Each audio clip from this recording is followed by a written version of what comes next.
सुप्रभात बच्चों, online class में आपका स्वागत है। मैं नीता चौधरी कोचन इंटरनेशनल स्कूल से। तो बच्चों, हमने हिंदी का फोर्थ चैप्टर पढ़ा था, कैदी और कोकिला, जिसके कवि कौन थे? माखनलाल चतुर्वेदी।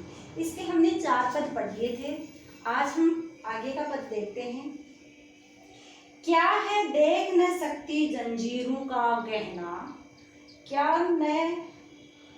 देख न सकती जंजीरों का गहना, हथकड़ियां क्यों है ये ब्रिटिश राज का गहना।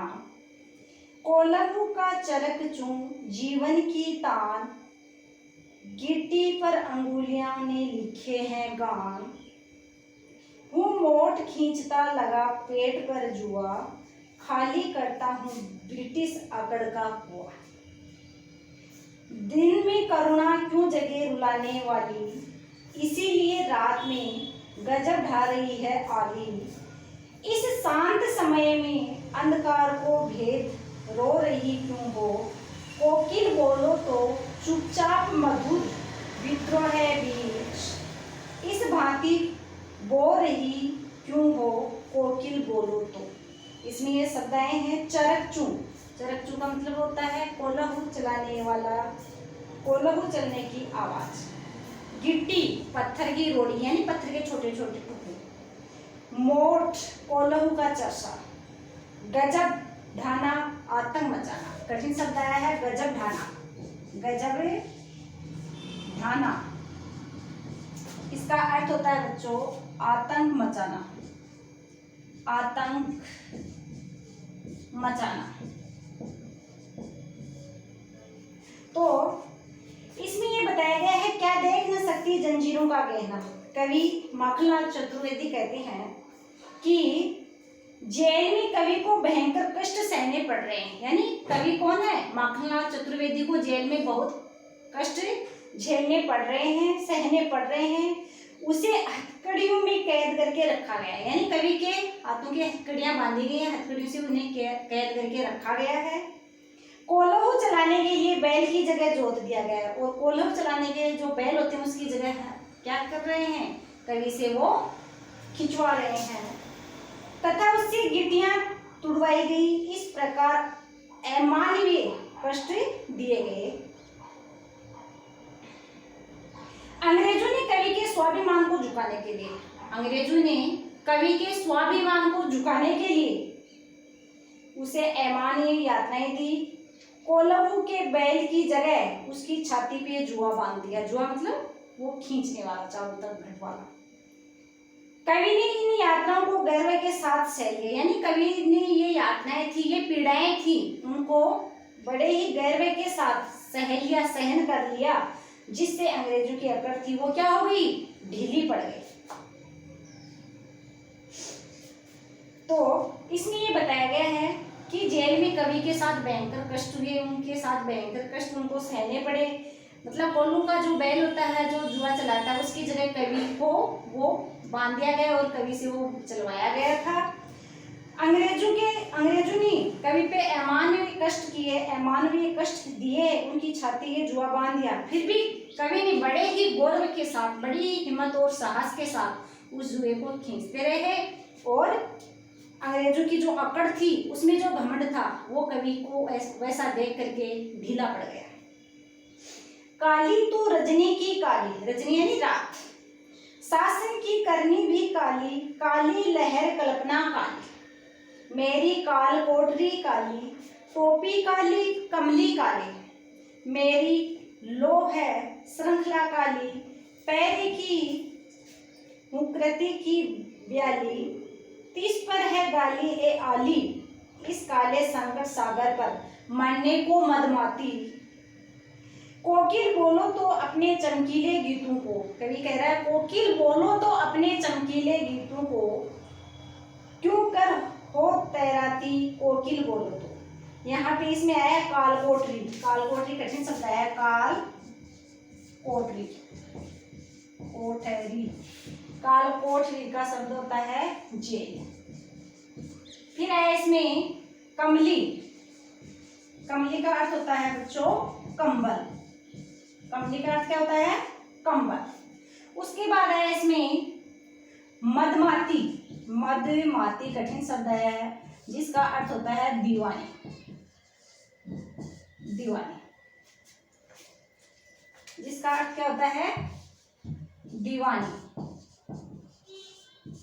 तो इसमें दिया गया है काली तो रजनी भी काली, शासन की करनी भी काली। यानी इसमें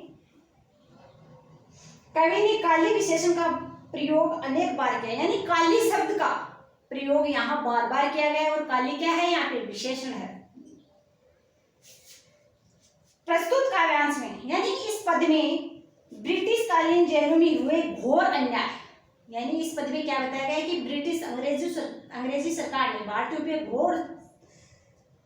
घोर अन्याय किए, निराशा भरे वातावरण का सजीव चित्रण किया गया है। यहाँ कोयल की आवाज क्रांति की आग बनकर प्रस्तुत कर रही है, जिसमें ये बताया गया है कि कवि ने काली विशेषण का प्रयोग करके अनेक अर्थों में किया, जैसे अन्यायपूर्ण शासन की करनी व संकट का सागर बताया गया है। कोयल का रंग, रात का रंग, टोपी का, कंबल का, जंजीर का, सबका रंग कैसा बताया गया है? यहाँ पे काला बताया गया है।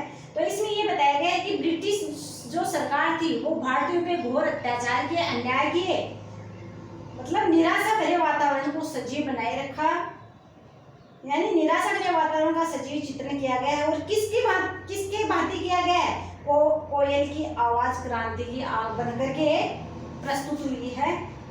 कवि ने ब्रिटिश शासन के अत्याचारों के लिए काली विशेषण का प्रयोग किया, यानी अंग्रेजों ने हमारे भारतीयों में बहुत ज्यादा यातनाएं दी, उनको पीड़ाएं दी, उन पे अत्याचार किए, बहुत घोर अत्याचार किए। तो उनको ब्रिटिश सरकार को यहाँ पे कवि ने किसकी संज्ञा दी है? अत्याचारों के लिए कवि ने किसकी संज्ञा दी है? ब्रिटिश सरकार के लिए काली विशेषण का प्रयोग और काली की उन्हें संज्ञा दी गई। फिर है तुझे मिली हरियाली डाली, मुझे नसीब कोठरी काली। यानी कवि क्या कह रहा है कि हे कोयल, तेरे को तो क्या मिली है नसीब में? हरी डाली, हरे पेड़ की डाली पे बैठी हुई है, और मेरे को नसीब कोठरी काली, और मेरे नसीब में क्या है? ये जेल खाना है। तेरा नभ भर में संचार है, तू तो खुले आसमान में घूम सकती है, विचरण कर सकती है। मेरा 10 फुट का संसार है, और मेरा तो संसार क्या है? इस काल कोठरी में ही बंद है। तेरे गीत कहावे वाह, रोना भी है मुझे गुनाह है। देख विस्मता तेरी मेरी, बजा रही है तिस पे रणभेरी। इस हुकृति पर अपनी कृति से और कहो क्या कर दूं। कोकिल बोलो तो मोहन के व्रत पर प्राणों का आश्रय किसमें भर दूं। कोकिल बोलो तो इसमें आया है शब्द नसीब। नसीब का अर्थ होता है भाग्य। नसीब का अर्थ क्या होता है बच्चों? भाग्य। नसीब का अर्थ होता है भाग्य।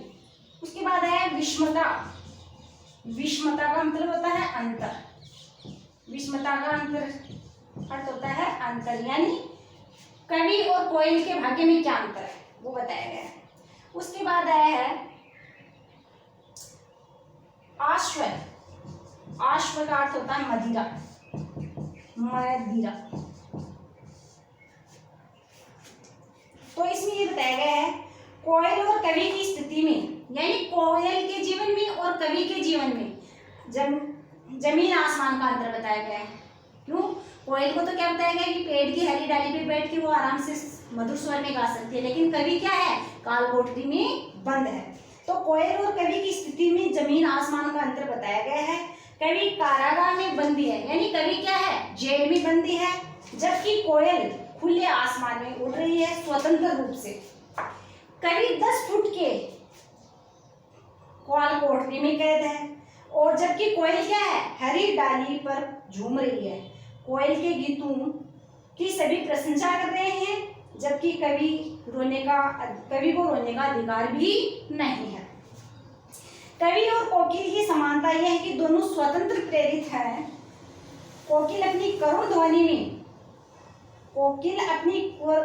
ध्वनि में स्वतंत्रता की ज्योति जगाना चाहती है। कोयल है वो अपनी करुण ध्वनि में स्वतंत्रता की ज्योति जगाना चाहती है, और कवि है वो स्वतंत्रता के लिए संघर्ष करना चाहता है। देखो कोयल है वो तो अपनी करुण ध्वनि से स्वतंत्रता की ज्योति जगाना चाहती है, जबकि कवि है वो क्या करना चाहता है? वो स्वतंत्रता के लिए संघर्ष युद्ध करना चाहता है। संघर्ष करके सेनानियों को गाथा कहानी सुनाता है, गाथा सुनाता है, कविता प्रस्तुत करके जन जन यानी लोगों तक आजादी का दीवानापन जगाना चाहता है, यानी लोगों के अंदर, लोगों के मन के अंदर आजादी की भावना जगाना चाहता है। कोकिल का स्वर कवि के लिए प्रेरणादायी है, और जो कोयल बोल रही है उसका स्वर है वो कवि के लिए प्रेरणादायी माना गया है। जबकि हुंकार पर वह सब कुछ करने को तत्पर है, यानी कोयल के स्वर को सुन करके वो प्रेरणादायी मानता है, और कोयल का स्वर सुन करके ही कवि हर चीज को करने के लिए तैयार है। तो ये क्या था, कैदी और कोकिला एक कविता थी जिसमें ब्रिटिश सरकार द्वारा भारत में जो अत्याचार किए गए हैं, घोर अन्याय किया गया है बच्चों, उनके बारे में ये कवि और कोयल के उदाहरण देकर के इसमें ये पद बताए गए हैं। तो आपका ये चैप्टर कंप्लीट हो गया है। इसके जो प्रश्न उत्तर हैं वो भी आपको याद करने हैं और नोटबुक में भी करने हैं। धन्यवाद।